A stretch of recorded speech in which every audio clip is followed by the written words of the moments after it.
Il est jeune Pour nous, c'est un combat pour notre existence, pour notre futur. et il est beau. Bonsoir. Bienvenue à vous sur TV5 Monde. Il est devenu une des figures marquantes du paysage politique. Il faut d'abord balayer devant votre propre porte. Il faut d'abord voir la poutre dans vos propres yeux avant de chercher une paille dans les yeux des Russes. Ses interventions interpellent. Peut-être il avait une faible santé et il est mort. Cette page est tournée. Son corps est livré à la famille, c'est tout. Alexander Makogonov Vous êtes le porte-parole de l'ambassade de Russie en France. assumer le rôle de porte-parole d'une nation en conflit présente des défis uniques nécessitant un ensemble de compétences extraordinaires. À travers ses interventions remarquables, Alexander Makogonov démontre une maîtrise de 3 compétences clés qui le distinguent en tant que diplomate hors pair. Les voici.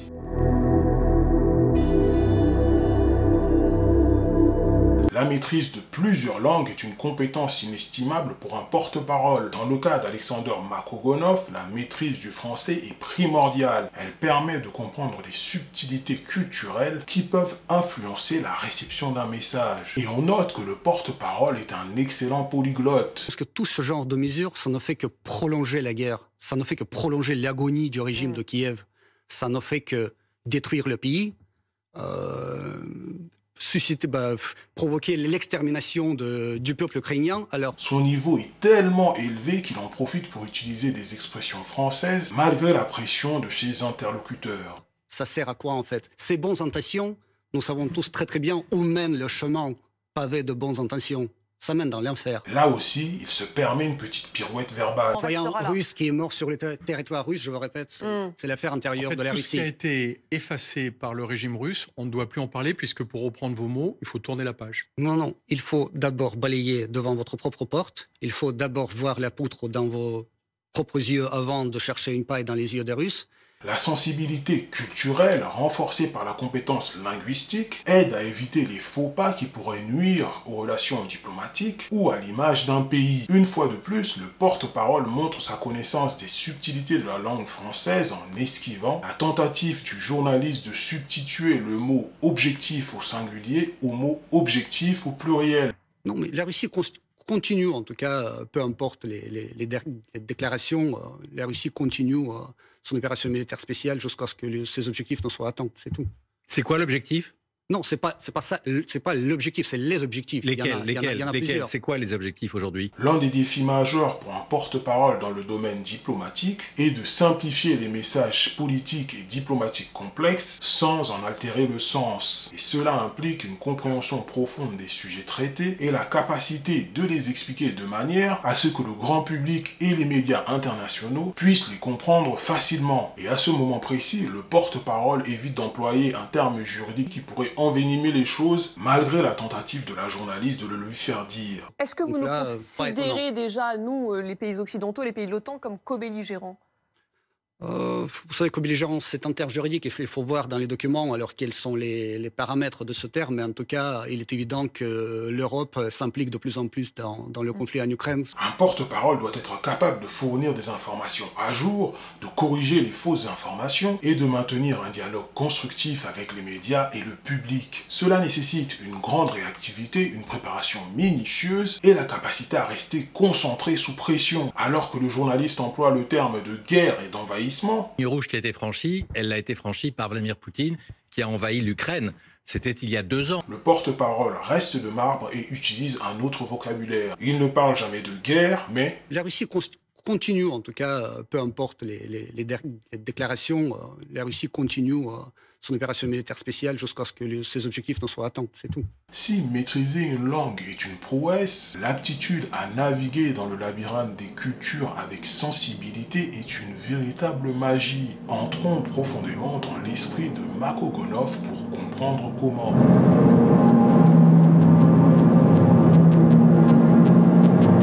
La maîtrise des politiques étrangères intérieures d'un porte-parole tel que Alexander Makogonov est un élément important. C'est une page tournée, oui. Ah oui, d'accord, on tourne la page. C'est-à-dire, il est mort, après des conditions de détention absolument hallucinantes, après une tentative d'empoisonnement du FSB en 2020. Et cette compétence transcende la simple récitation des faits et des données politiques. Et pour preuve, Alexander Makogonov connaît très bien la situation carcérale française. Mais en fait, c'est juste, on tourne la page et on passe au suivant.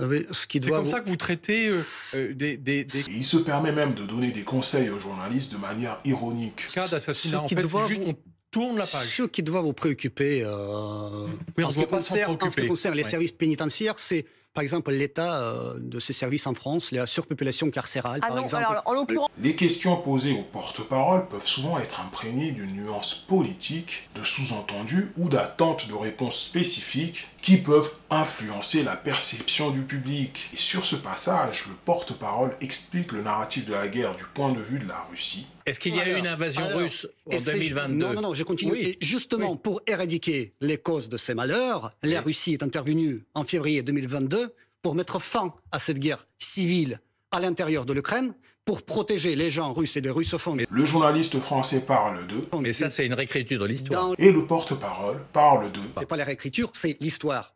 C'est déjà l'histoire. Dans un environnement mondial où les actions et les déclarations peuvent être scrutées et critiquées rapidement, être capable de répondre avec des faits vérifiables et des exemples précis est une logique convaincante et indispensable. Ici, l'ancien colonel lui pose une question précise. Alexander, pardon. Vous m'impressionnez pas plus que ça parce que vous nous étalez des connaissances historiques, mais moi j'ai commencé ma carrière professionnelle comme négociateur chez les Khmers rouges. Et les Khmers rouges tenaient toujours un discours comme ça de libération du peuple. Ils ont réussi à faire massacrer à peu près un tiers du Cambodge. Tout à l'heure, vous avez dit « ça peut déraper grave ».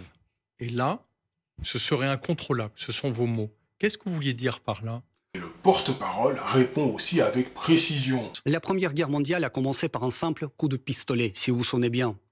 Un porte-parole efficace doit souvent accomplir la tâche délicate de présenter les positions de son pays sous un jour favorable, tout en restant authentique et crédible. Tout d'abord, Ulysse Gosset, la cause de tous les malheurs de l'Ukraine, c'est le régime qui s'est installé à Kiev en 2014 grâce, entre guillemets, à un coup d'État sanglant et illégitime. Makogonov peut contextualiser les actions de la Russie d'une manière qui résonne avec les valeurs et les préoccupations internationales. Le régime qui a pris en otage tout le pays et tout le peuple ukrainien, le régime qui a déclenché une guerre fratricide dans le Donbass en 2014, faisant 14 000 morts. Facilitant ainsi une meilleure compréhension et potentiellement un soutien. Ici, le porte-parole montre que la Russie cherche des solutions à l'arrêt du conflit alors que les autres refusent. Non, mais écoutez, on veut les négociations de paix. On veut pas. Il ne s'agit pas de cesser le feu.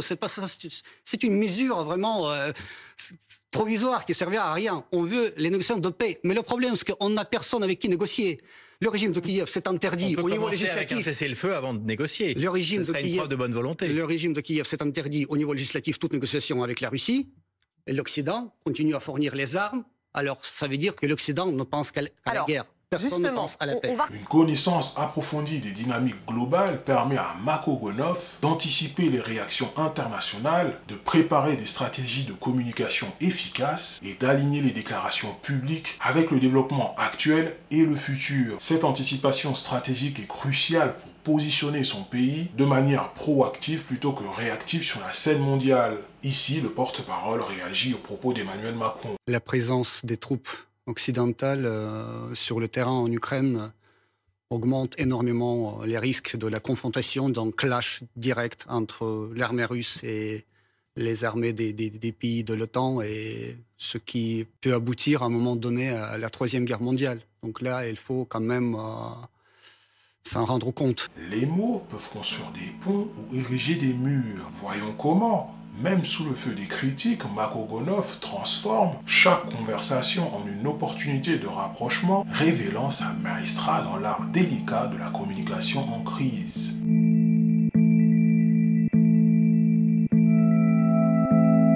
La capacité à maintenir son sang-froid dans des situations hautement stressantes est cruciale. Les crises peuvent surgir sans avertissement et nécessitant des réponses immédiates. Alexander Makogonov garde son calme dans les différentes interventions et malgré le fait qu'il soit assailli de questions de toutes parts. D'ailleurs, l'ancien colonel essaie de lui faire dire des choses, mais le porte-parole reste de marbre. s'il vous Qu'est-ce que plaît, vous appelez ce serait il ne faut incontrôlable? pas vraiment pervertir mes propos, c'est la première chose. Deuxième chose, alors sur le terrain en Ukraine, nous avons tout type d'armement possible et impossible. Déjà, vraiment, les plus sophistiqués. Nous avons les militaires occidentaux présents sur place, à titre officieuse. Alors, là, dans ces circonstances-là, si ça commence vraiment, si l'escalade continue, mais ça peut déraper grave. La sérénité sous pression permet non seulement de réduire les risques d'escalade, mais aussi d'assurer que les réponses soient mesurées et efficaces, reflétant une gestion de crise compétente. En fait, vous ne savez pas ce que vous avez dit tout à l'heure. Quand vous avez dit ce serait incontrôlable, en réalité, vous n'osez pas nous dire ce qui ne serait plus contrôlable. Est-ce que vous avez jamais vu les guerres qui sont contrôlables? Et à cette question complexe, Ça peut déraper grave et devenir incontrôlable. Et ça veut dire quoi? Alors comment réagirait la Russie dans ce cas-là? et voilà la réponse du porte-parole. Non, mais la Russie continue, en tout cas, peu importe les déclarations, la Russie continue son opération militaire spéciale jusqu'à ce que ses objectifs ne soient atteints, c'est tout. Dans des moments de crise, l'image internationale d'un pays peut être rapidement ternie, affectant ses relations diplomatiques, son commerce et sa position dans la communauté mondiale. Un porte-parole doit donc travailler activement pour maintenir, voire améliorer cette image en soulignant les efforts, en mettant en avant les valeurs et principes du pays. Moi, je me demande, depuis quand la Russie a commencé à être une menace pour la France? Et en s'engageant de manière constructive avec la communauté internationale. Depuis 1814, lorsque la Russie n'a pas permis le démembrement de la France par les alliés de la coalition anti-napoléonienne, ou depuis 1914, lorsque la Russie a commencé l'offensive au front de l'Est, ce qui a permis à la France de gagner la bataille à la Marne, ou depuis 1916, lorsque la Russie a envoyé 20 000 soldats pour défendre la France sur les fronts en Champagne. C'est depuis quand la France a commencé à détester la Russie? Répondez-moi. Et c'est particulièrement frappant lorsque le porte-parole donne le bon rôle à la Russie.